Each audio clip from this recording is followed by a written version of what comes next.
भक्तों, आज के ज्ञान का विषय है आपका भस्त्रिका। तो भस्त्रिका का क्या विचार वो होता है, आप देखिए कि एक तो भस्त्रिका के अनेक रूप हैं और इसका जन्म कहाँ हुआ और जन्म किस प्रकार हुआ और ये करनी किस तरीके से चाहिए, इसके कितने प्रकार के जो प्राणायाम बना रखे हैं, उन सब के विषय में पहले मैं थोड़ा जो है कविता के रूप में बताऊंगा, दोहात्मक, और फिर उसका भावार्थ बताऊंगा।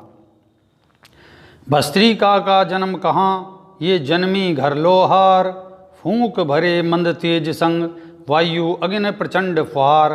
20-40-20 बार मंद तेज और मंद क्रम, इसे सुदर्शन क्रिया कहीं, प्राणायाम नाम ये है भ्रम। खींचो छोड़ो श्वास को, भर छोड़ो पेट के बल, मांग बिना हो पूर्ति, प्राणायाम नाम है ये छल। मूल बंद बिन करें क्रिया और प्राण ज्ञान बिन योग, मनन बिन ध्यान करें घिरे व्याधि संग वियोग। घोड़ा धावक नित्य करें दौड़ दौड़ ये योग, सिद्ध कभी ना ये हुए भस्त्रा विफल यहाँ इस योग। इसमें ये बताया गया है, इसे फिर मैं आगे बताऊंगा थोड़ा सा। और सिद्ध प्राणायाम क्या है, इससे जो असली भस्त्रिका है वो क्या है। बैठो सीधे आंख बंद, नासागर ध्यान लगाए, श्वास खींचो शनि शनि, मूलाधार 2 पहुँचाए। धीरे छोड़ो श्वास को, लगाओ मूल बंद, संग संग गुरु मंत्र जपो, नासागर भरे दिव्य की गंध।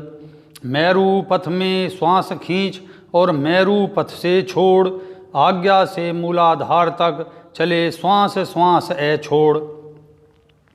अब रुक ध्याओ सहज बैठ और ध्याओ अपनी सांस, मंत्र जपो श्वास श्वास तब खोगे इस रास। इस क्रम मिले सुषमना मेरू पथ के बीच, श्वास प्रमास स्व गति रुके, मन शून्य कुंभक हो खींच। देखिए ये सिद्ध है। अब आओ इस जो पीछे कहा गया है और इसका योग भावार्थ क्या है वो मैं बताता हूँ। जो साधक ये जाने बिना प्राणायाम का सच्चा अर्थ क्या है, वैसे ही प्राणायाम करता है, वो अनेक अनेक रोगों से घिर जाता है। क्योंकि प्राणायाम का अर्थ है, प्राण जो है 2 विषयों से बना हुआ है, आपान वायु और प्राण वायु। अंदर जाती सांस व बाहर जाती सांस, जिसे सांस और प्रश्वास भी कहते हैं।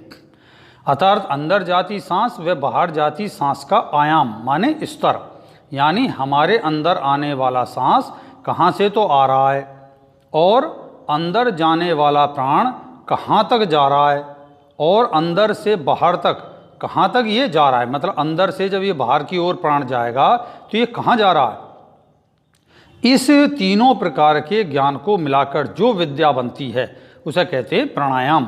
अर्थात वही विद्या प्राणायाम कहलाती है। लेकिन प्राणों के पीछे कौन है, कौन है जो ये प्राणों को चला रहा है, वो है मन। यों मन से प्राण है, यों मन के साथ प्राणों को एकाग्र करके ही प्राणायाम किया जाता है। मन के एकाग्र होने पर श्वास खुद ब खुद थम जाती है, कम होती चली जाती है। जैसे आप देखोगे जब आप गहरा चिंतन किसी सब विषय को लेकर कर रहे होगे तो आपका मन एकाग्र हो जाएगा, जितना एकाग्र हो जाएगा उतनी सांस धीमे हो जाती है। यही यहाँ रहस्य है। और मन के गतिमान होने पर सांस तेज व अनियमित बना रहता है। यों मन के साथ हमारा शरीर अपनी मांग के अनुरूप स्वयं ही सांस लेता और छोड़ता है। उसे बाहर से भरोगे तो वो सही नहीं है, और इसमें ज़बरदस्ती करके सांस भरने से भारी गड़बड़ हो जाती है। प्राणायाम में एक विधि भस्त्रा कहलाती है। मतलब प्राणायाम में अनेक विधियां हैं, उनमें से एक विधि भस्त्रिका कहलाती है। जैसे लोहार के लोहे को तापने के लिए एक चमड़े की बनी धोकनी होती है, जो आप कहीं जाके देखोगे तो वो उससे वायु को उसमें भरकर अपनी सुविधानुसार तेजी व धीरे से छोड़कर आग को तेज या मंदी करके लोहे को तपाता है। ठीक ऐसे ही मनुष्य अपने शरीर रूपी इस चमड़े की धोकनी में प्राण रूपी वायु को भरकर अपने अंदर के अनगिनत जन्मों के रूपी कर्मों को लोहे अर्थात लोहे रूपी कर्मों को पिघलाता है और इन कर्मों को शुद्ध करके अपने अनुरूप ऊर्जा बनाता है। बुरे कर्मों को शुद्ध करके जो ऊर्जा या शक्ति पाई जाती है उसी का नाम कुंडलिनी शक्ति है। इस प्रकार प्राणों को खींचने छोड़ने के संघर्ष से ऊर्जा और प्रकाश उत्पन्न होता है। यही ध्यान करने पर हमारी आँखों के सामने ज्योति के रूप में दिखाई देता है और इस ऊर्जा को अपने मूलाधार से चढ़ाते हुए एक एक चक्र पर सहस्त्रार चक्र तक लाया जाता है। लेकिन यह देखने कहने में बड़ी आसान विधि लगी। ध्यान रहे कि अगर इतनी आसान होती तो घोड़े और दौड़ने वाले मनुष्यों की तो भस्त्रिका रोज होती है। ये दोनों कभी भी सिद्ध नहीं होती। हाँ, ऑक्सीजन की मात्रा शरीर में बढ़ने से शरीर अच्छा रहता है, इतना ही होता है, बस इससे ज़्यादा कुछ नहीं।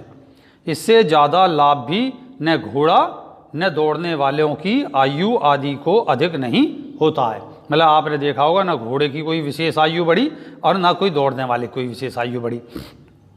तब सच्चा प्राणायाम और है। तो सच्चा प्राणायाम क्या है? वो है सहज आसन में बैठकर अपनी आंखें बंद कर लें तथा अपना ध्यान अपनी दोनों नाकों पर लगाएं। यहाँ नाकों का अर्थ जो है वो जब हम आंख बंद कर लेते हैं तो एक त्राटक बन जाता है। दोनों आंखें सामने नाक की साइड में, मतलब हृदय और कंठ के बीच के, अपने जिसे योगी भाषा में 16 अंगुल आगे कहा गया है, तो उसे बोलते हैं चित आकाश। चिदाकाश में वो एक बिंदु बन जाता है, उस पर स्थिर होते ही त्राटक रूपी एक बिंदु बन जाता है दोनों दृष्टि से। वहाँ अपने मन को उस बिंदु पर एकाग्र करें। इसलिए इसे नासाग्र के आगे बोला गया कि नहीं तो नाक पे नहीं। यहाँ धारणा गलत है कि दोनों हमने आंखें नाक के ऊपर स्थिर कर दी। ये विषय यहाँ नहीं है। तब क्या करेंगे? हम सहज आसन में बैठकर अपनी आंखें बंद कर लें, अपना ध्यान अपनी दोनों नाकों के आगे आकाश जो है उसमें एक बिंदु है उस पर लगाएं। वहाँ से धीरे धीरे सांस खींचते हुए साथ ही साथ अपने गुरु मंत्र को भी जपते हुए ऐसा अनुभव करें। यहाँ ये ध्यान रखें कि अनुभव करना है, विचार करना है कि मैं अपने नाक से सांस को भरते हुए, यानी सबसे पहले अपने प्राणों के स्पंदनों को अनुभव की भावना करते हुए, कि स्पंदन है, अनुभव हो रहा है और उसकी भावना करी जा रही है।